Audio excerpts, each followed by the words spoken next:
thank you for tuning in today. I am so happy that you're here. For those of you who commented from my very first email to you in this series, I just want to say thank you for reaching out to me and sharing your story with me.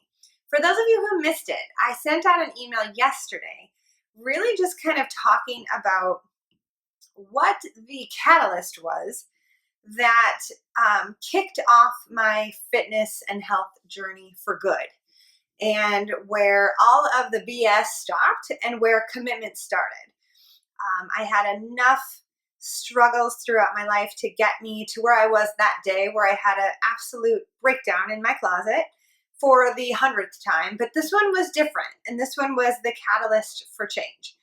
And it was in that moment, that day, where everything really changed. And so today, in today's video, I'm going to give to you as much as I can and as quick of a time as I can about the second part of my process and I have 3 things that I do, and I call them happy, healthy, fit.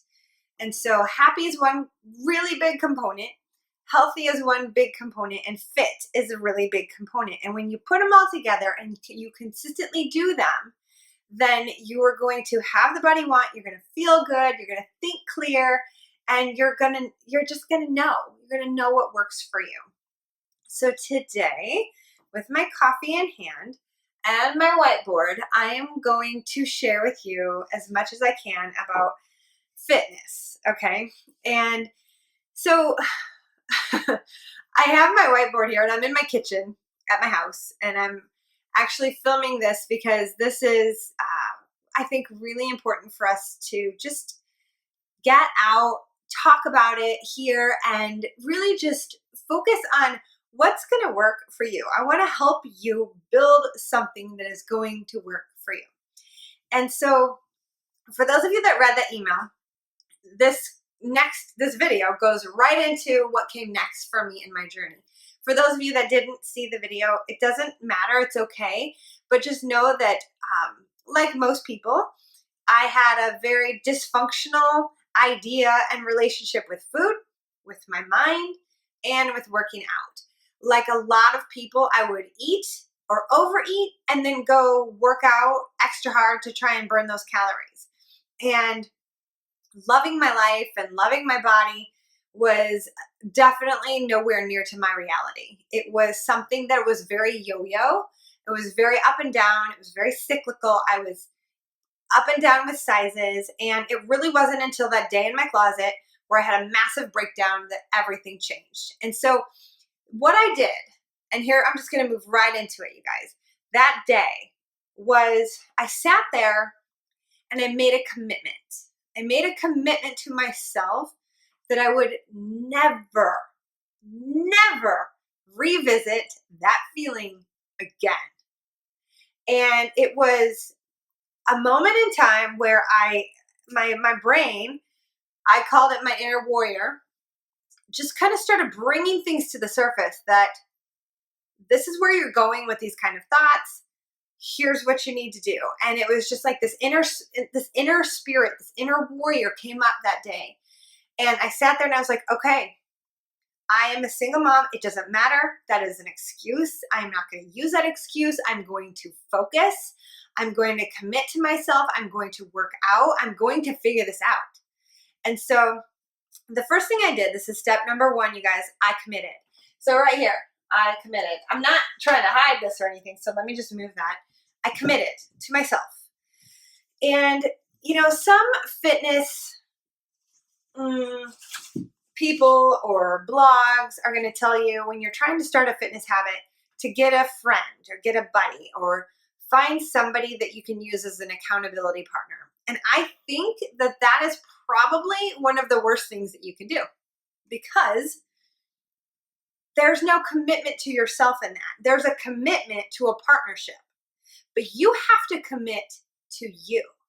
You have to be able to wake up every day, show up for yourself, whether your friend is there or not, or whether your spouse is there or not. Because if you actually only are going to work out with someone, you're probably going to fail more often than you would if you just did it on your own. So what I think is really important, now that doesn't mean you can't have an accountability partner. That doesn't mean you can't do this with somebody. But I would say first and foremost, you got to commit to you, and you have to make this a daily thing for yourself, because when you do that, you're going to be able to hold yourself accountable regardless of whatever is going on with your friend that day.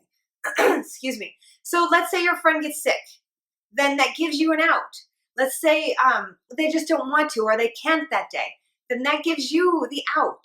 But if you have no reason not to, and they can't show up for the date, the appointment, your workout with them, then you feel like you get the out.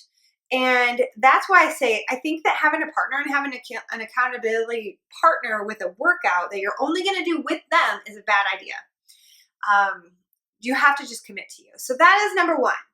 Number one, first and foremost, outside of having an accountability partner or not, is commit. Commit to yourself. Okay. Number two, you need to find out what you like to do. You might not even know what you like to do. If you've never really developed a fitness habit in your life, you might not even know what to do. So I would say in that case, find somebody who motivates you and ask them for help. That's it. Now, there's a lot of you who already know what you like to do. Just make it a priority that you're going to do those things. All right. Now, if you don't have the body you want, I just want to invite you to try something new. Find that mentor, watch what they're doing, and see how you can incorporate into your life some of the things, some of the tools that they use to look good, feel good, and to have the body that they have. All right. Number three is you need to take a look at your schedule, and you need to build in your workouts as part of a non-negotiable item on your schedule.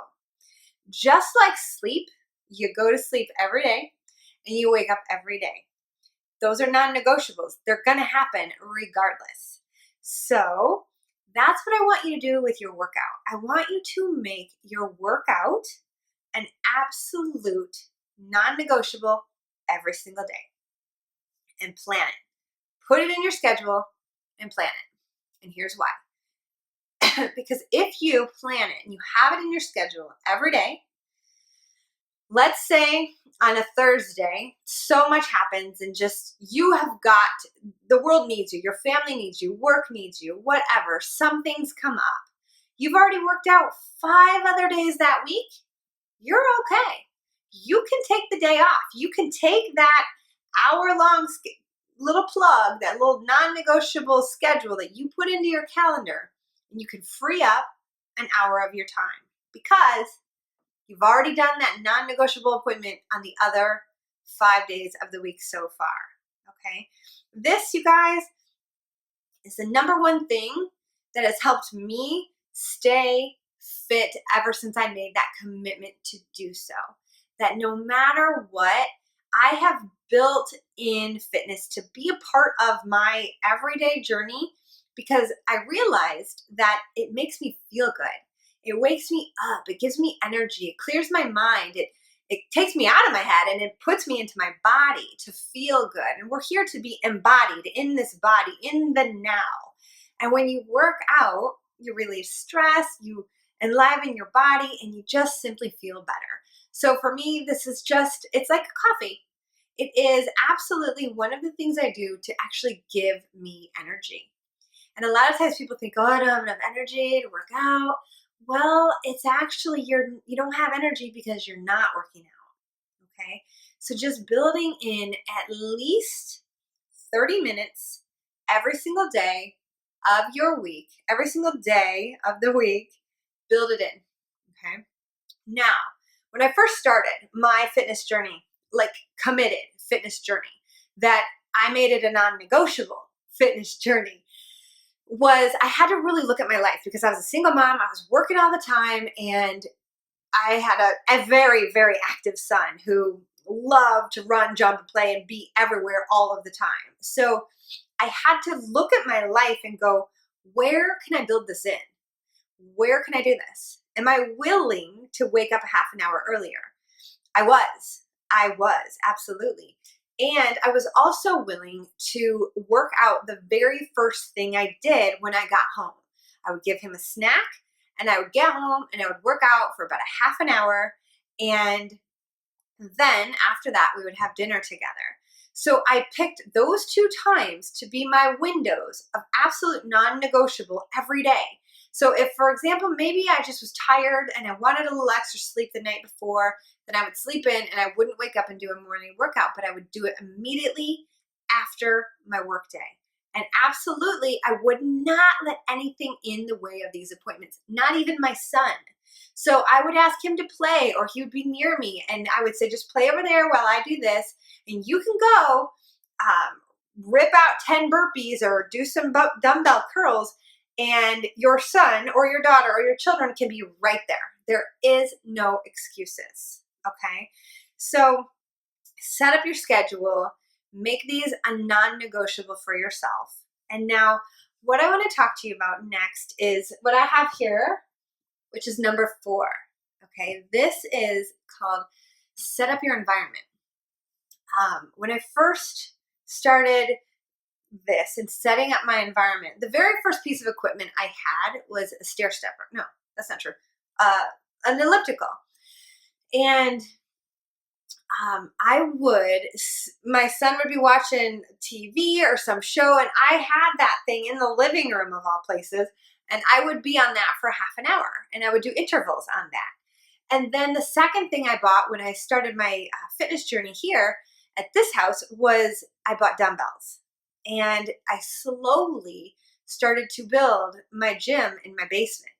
I bought dumbbells when I was too strong for those. I outgrew the 10-pound dumbbells, the 15-pound dumbbells. I went back and bought 20, and then I bought 25, so I'd have some heavier weights. And then one day, I decided that I was actually going to buy a squat rack, and I was going to bring that into my house so that I could squat, and I could deadlift, and I could do all of these things in my house. And so slowly, I started collecting items. My mom gave me her treadmill. I ended up buying a spin bike. And so, you guys, in my basement, I slowly started to just collect all of the stuff to have a gym. Now, in the beginning, it was once I committed and I made up my mind to work out, it was actually easy for me. I didn't have to talk myself into it. There were times when I'd be in the middle of the workout where I'd have to talk myself into staying and doing it. And I would just yell out a mantra out loud like, I love my body, or I am earning those carbs, or something. I would just do something to keep me in it. Or I would say, come on, you got this, 3 more, do it, do not stop. And I was my own motivator. So you've got to be so committed and willing to do this. Now, if that's not you, then what I would recommend doing is finding a gym, or finding a personal trainer, or finding someone that you can work with one-on-one that will be there for you to do that with you. And I have a program, it's called Figure Fit, and that's what I do with my people who really just need that help, and maybe they don't know what to do, and so I'm giving that to them, okay? Now, number 5, 5th step is motivation. Motivation, okay, so first and foremost, we all have people that motivate us. We all have people that we see out in the world that we just like the way they look. We like the way their body looks, or we've seen them on the cover of a magazine, and we just like the way they look. That is your motivation. That's your person that you can model, you can look at, you can read about them, you can learn what they do. So for me, a long time ago, it was fitness magazines, fitness models. I would look at them and I would be like, I really like her abs. I love that. I want mine to look like that. So I want to show you, I'm going to spend a little time here talking about this. I built a vision board. And if you have never built your own vision board or created your own vision board, I would highly recommend you doing so. Because a vision board looks like this. You cut out images of things that inspire you and things that you want to do in your life. And this was my very first one ever. And this was so powerful because right here, this abdominal section was the stomach that I was like, this is beautiful. I want my stomach to look like that. I want to be lean like that. I want to have the oblique lines like that. I want to be able to see my abdominals. And so this was my motivation. And what happens when you actually put an image out there, a picture, you guys, you've heard the phrase, a picture is worth 1,000 words. And it is so true, because when your mind sees an image of something that it desires, what it does is it imprints that on your subconscious. And when something like that, a desire or a belief, has been imprinted on your subconscious works tirelessly to make it happen. It begins to scan your environment for all of the things that will bring that thing to you or help you to do that thing. So for example, just by seeing this image and then walking into my kitchen, my mind is already in the mode of, I want to be fit, I want to be healthy. So if there's cookies in the cabinet or whatever, they're not going to tempt me, because I'm already in that mindset of getting the desire that I want. All right. So what happens is, when you see any of the images on your vision board, the brain is going to prompt your, it's a brain prompt to start doing the things that you want to be doing that are going to get you to the goals that you want to achieve. So on this vision board, my very first one, I created so many different things that I wanted to do in my life. And this was so powerful because within 6 months, I had everything going, or it was already completed. And that was such a big wake up to me, because I really just didn't, these were things that were like the pipe dreams. And I just thought, yeah, I want it. Now, I honestly believe that if I would not have made my vision board, I believe that some of the things that I really desired and dreamt of doing, it wouldn't have happened, because I would have just been going about my day and life would have been happening. And all of those brain prompts, by simply seeing an image, wouldn't have happened.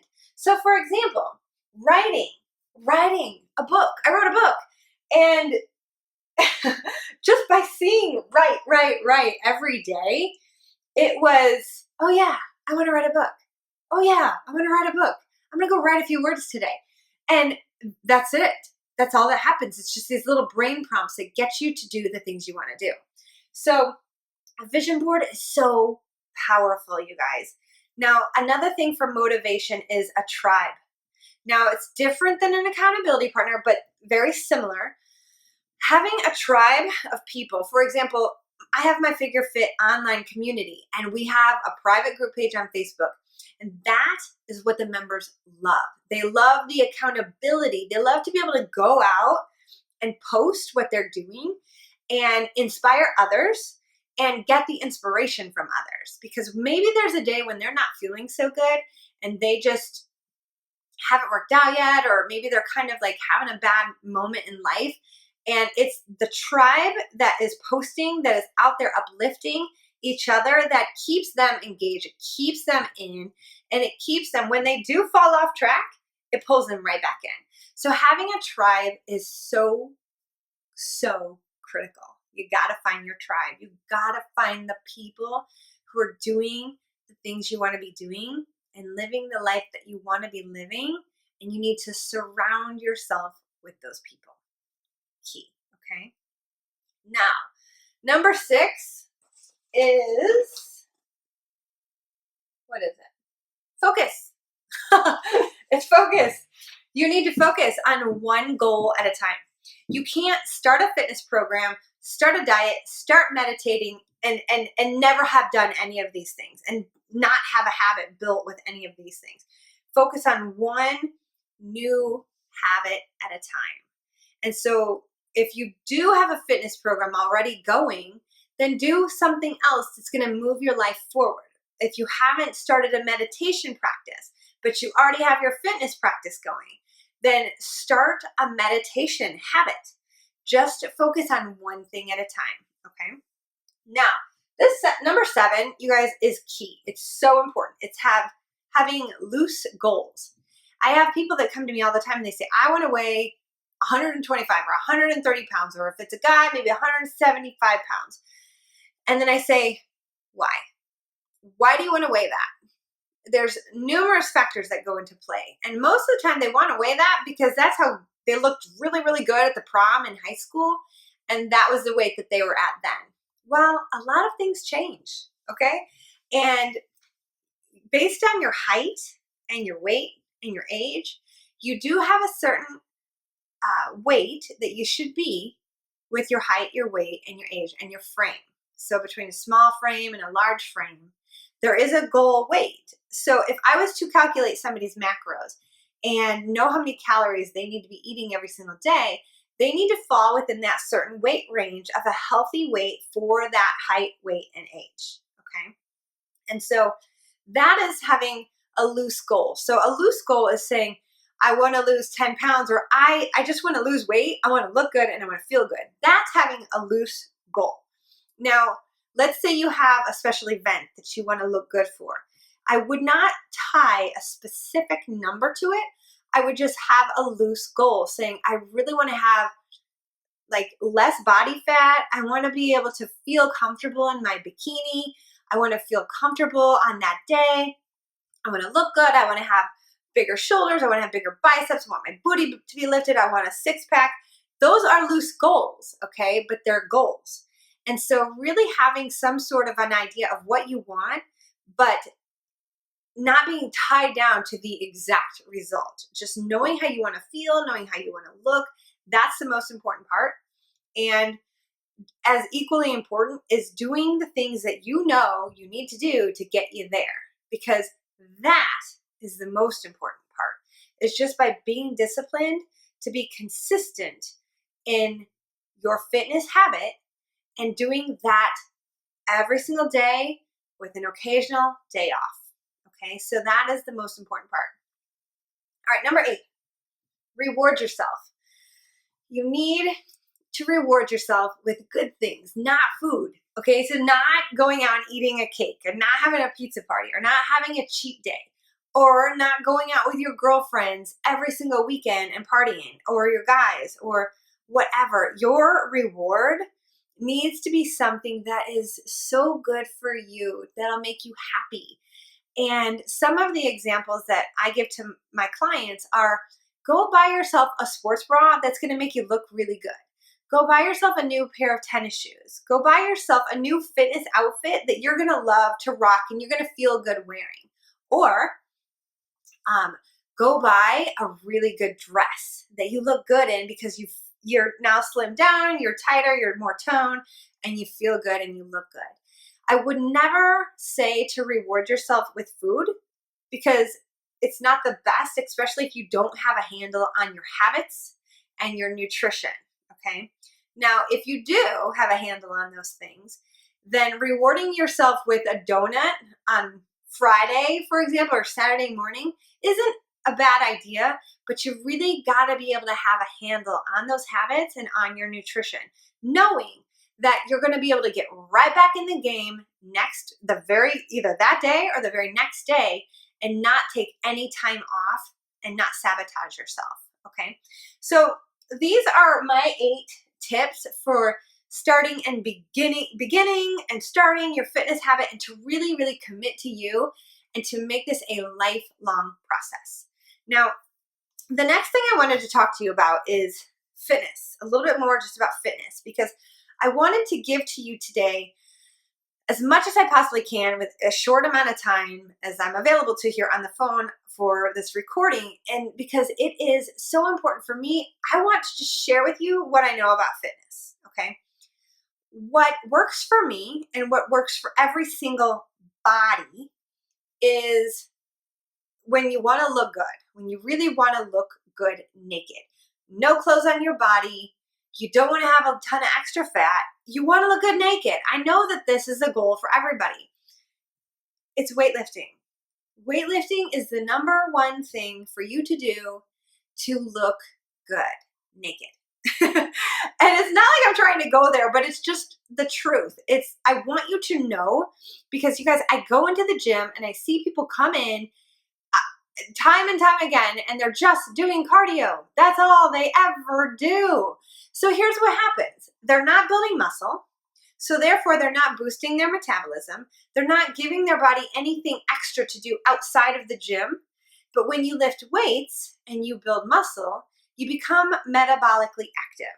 And when you're metabolically active because you have muscle tissue, you're burning more calories when you're just sitting here, when you're sleeping. When you become metabolically active, you actually raise your metabolism. So for those of you who are new to working out, when you start to gain muscle, your metabolism is going to rise. And so that allows you that'll burn more stored body fat, and that will also allow you a little bit more freedom in your diet. All right.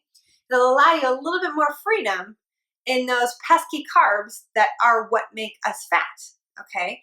So in my program, I talk about carb capacity, and it's the number one thing that I love to teach when it comes to working out and building muscle, because there's a little trick that people don't really know. And it's one of those things that's really important to understand about muscle building and what it does for you.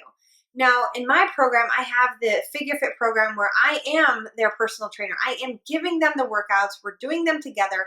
I'm showing them how to do the moves. And so it's really about understanding what to do to help you get the body you want, okay? We all have the same physique. We all have the same muscles. And so what works for so-and-so on the cover of a magazine can work for you too. You just got to commit, and you got to do the right things to get you there to get it, all right? So on top of that, there's so much more that I could talk about. I'm just not going to go into too much depth today. I think that this was a really good way for me just to get some information to you about how to really start a fitness habit and get it going in your life. And then once you get that going, you can really tighten in on the other components of your process. You guys, this is really a lifelong thing. And for me, it really started with nutrition and workouts. And it wasn't until I got that stuff under a habit that I realized I needed to do some stuff with my mind. So I needed to do some mind training as well. And when I put this whole process together, that's when everything came together. So in the next video or the next email that I bring to you, I'm going to talk to you about the next couple pieces of my process. So I really hope that this video helps you today. Please do me a favor. Reach out to me on Facebook. Reach out to me. You can even respond to this email. I want to know what you learned today, and I want to know if this helped you. And I also want to know what else you would like me to give to you as a tool to help you on your journey. So until then, thank you so much for tuning in, and have a great day.